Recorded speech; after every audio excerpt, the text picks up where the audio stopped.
That was a narrow escape," said Alice, a good deal frightened at the sudden change, but very glad to find herself still in existence. "And now for the garden."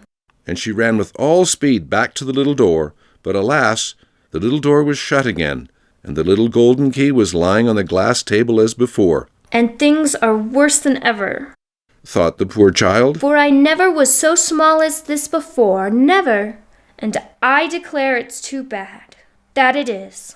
As she said these words, her foot slipped, and in another moment, splash!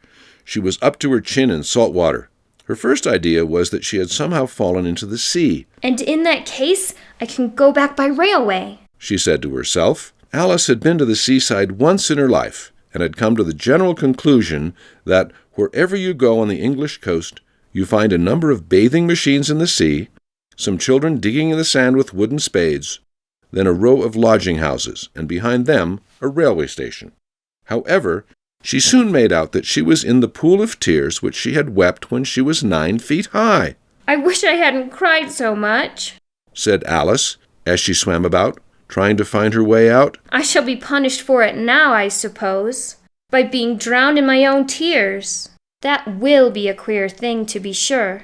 However, everything is queer today." Just then she heard something splashing about in the pool a little way off, and she swam nearer to make out what it was. At first she thought it must be a walrus or hippopotamus, but then she remembered how small she was now, and she soon made out that it was only a mouse that had slipped in like herself. "Would it be of any use now," thought Alice, "to speak to this mouse? Everything is so out of the way down here that I should think very likely it can talk. At any rate, there's no harm in trying." So she began. "Oh, Mouse, do you know the way out of this pool? I am very tired of swimming about here, oh Mouse." Alice thought this must be the right way of speaking to a mouse. She had never done such a thing before, but she remembered having seen in her brother's Latin grammar, "A mouse, of a mouse, to a mouse, oh mouse." The mouse looked at her rather inquisitively, and seemed to her to wink with one of its little eyes, but it said nothing. "Perhaps it doesn't understand English," thought Alice, "I dare say it's a French mouse, come over with William the Conqueror."